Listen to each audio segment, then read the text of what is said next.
Famed investor Warren Buffett once said, "Somebody is sitting in the shade today because someone planted a tree long ago." My interpretation of this?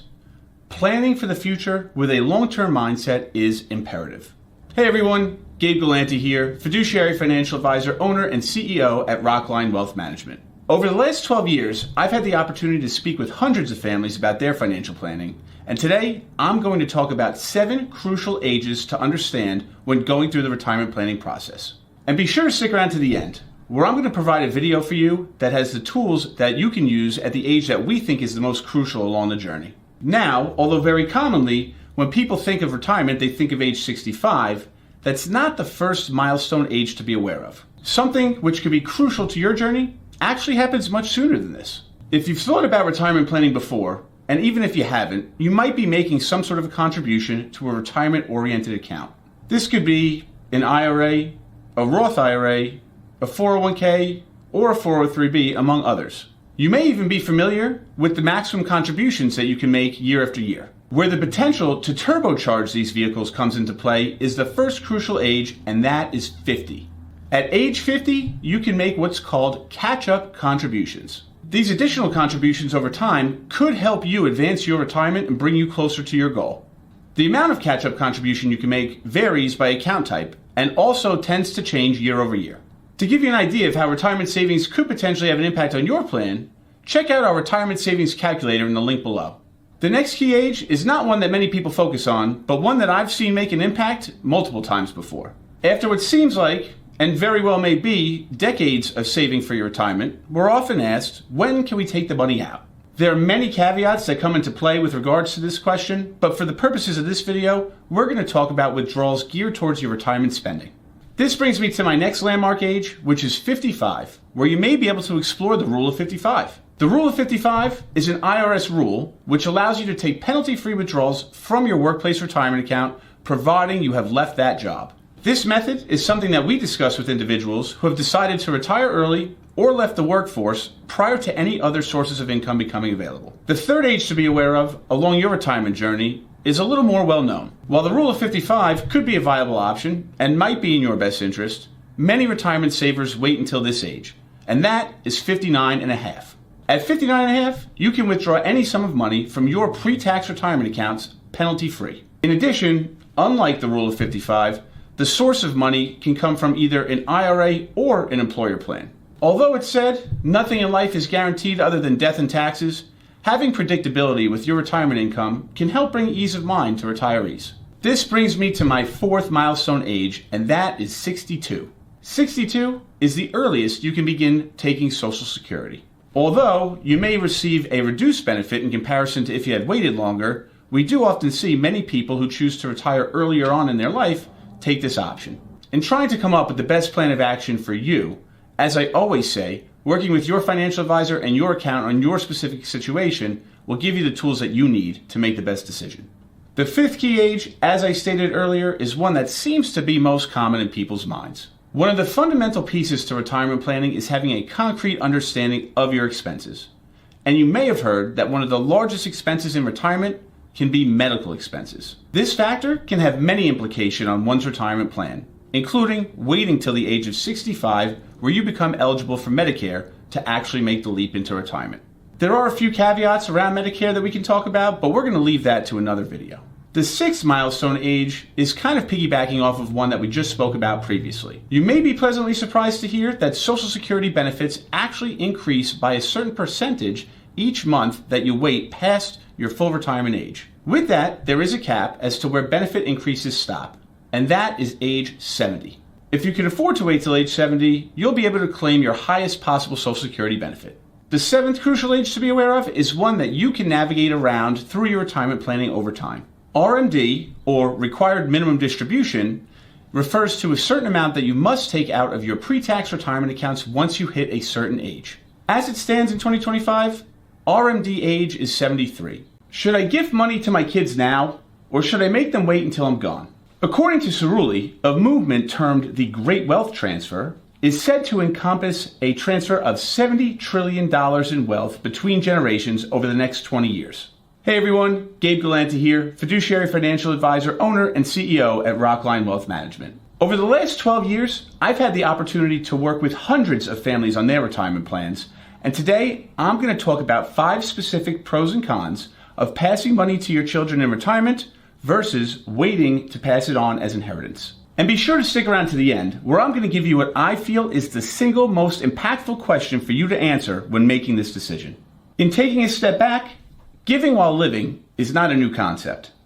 It might not be in the form that we're talking about right now, but something that we've seen over the years, which is increasingly popular, are parents helping children, whether it's a down payment on a new home or helping for something like a wedding.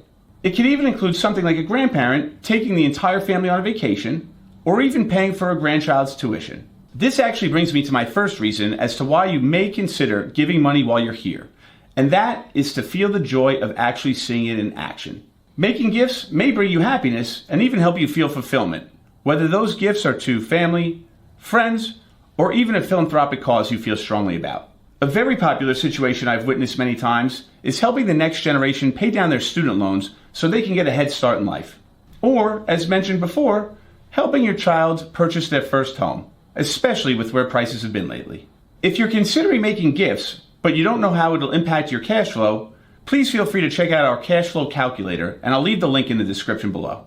Now, legacy is something that we speak about with clients on a regular basis, and leaving behind large sums of money can bring uncertainties when you're not sure how the next generation might handle that. These uncertainties may include, is the money protected?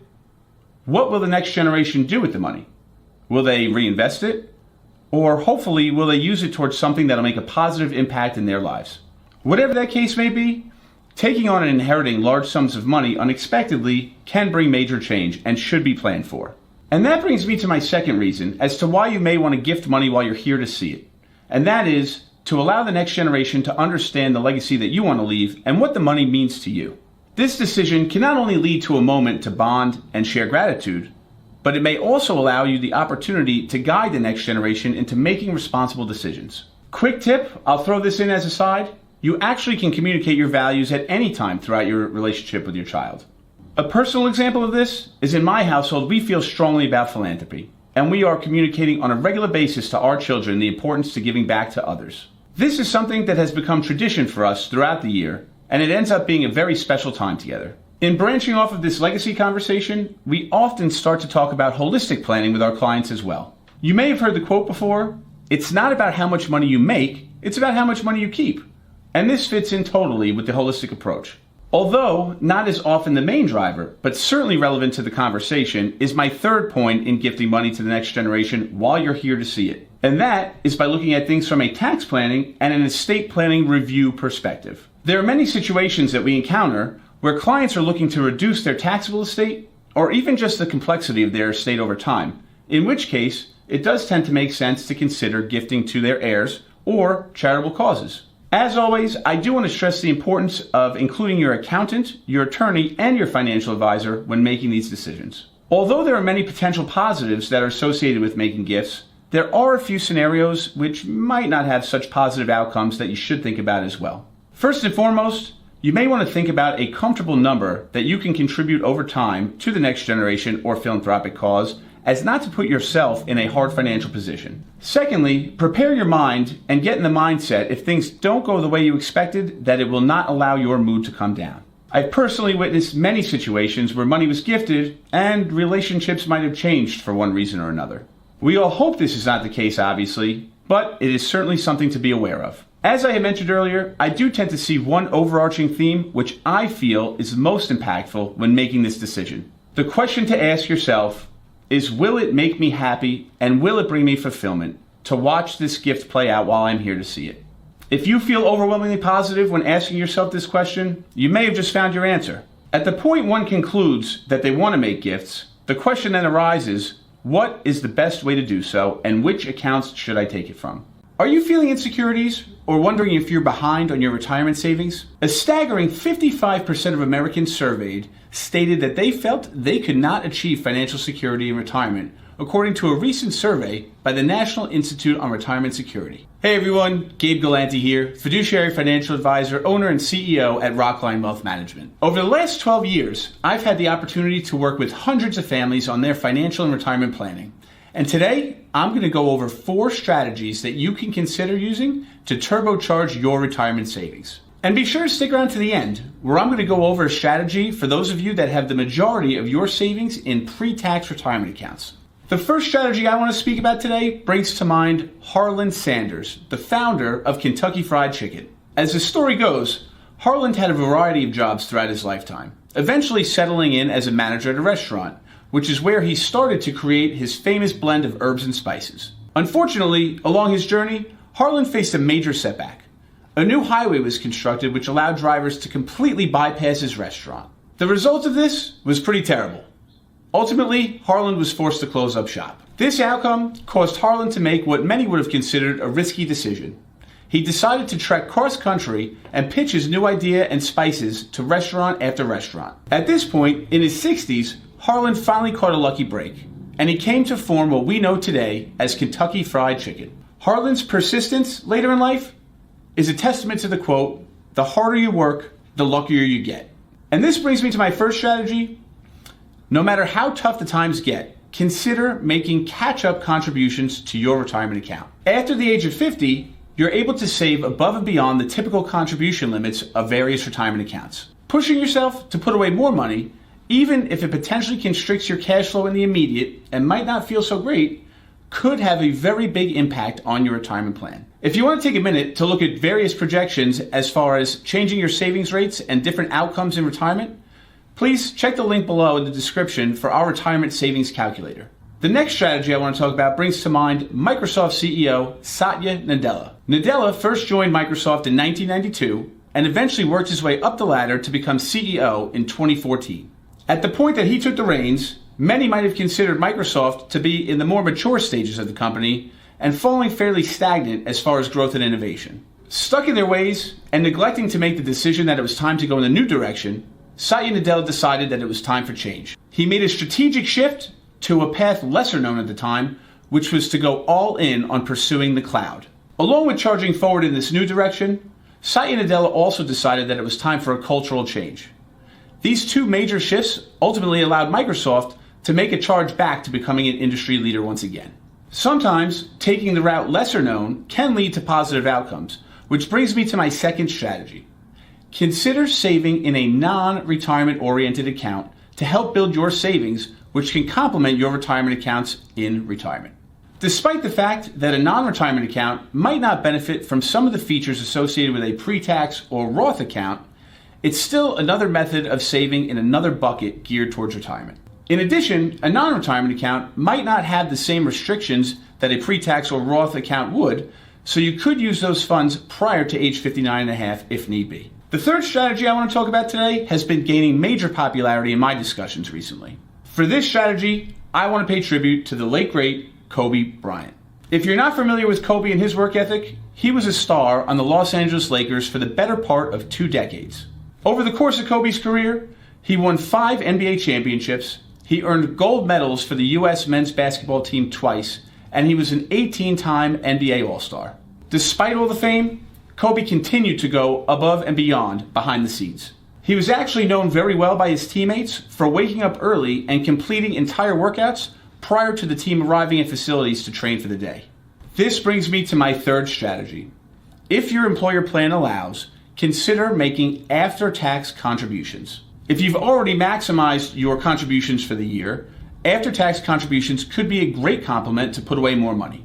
A couple of specifics for those of you who are not aware of after-tax accounts: earnings grow tax-deferred, and earnings are taxed as income when withdrawn from the account.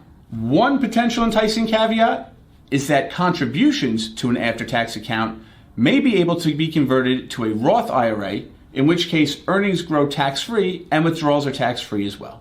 This next strategy I want to talk about might be a little different from the others, but still geared towards retirement nonetheless.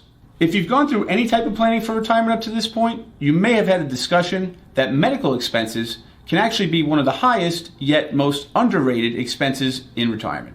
Despite using Medicare, additional health-related expenses can add up over time, especially if you might require care in the home or at a skilled nursing facility, which I certainly would not consider to be inexpensive. To add on to the discussion about contributing to multiple buckets of money is my fourth strategy, and that is to consider contributing to an HSA or a health savings account. Contributions to HSA accounts are made with pre-tax money, any earnings grow tax-free, and as long as the expenses paid are for qualified medical costs, the money comes out tax-free as well. HSAs can be used for a number of things, including paying for Medicare premiums or even premiums for long-term care insurance. A key part to the puzzle in figuring out how much you can save is fully understanding your budget.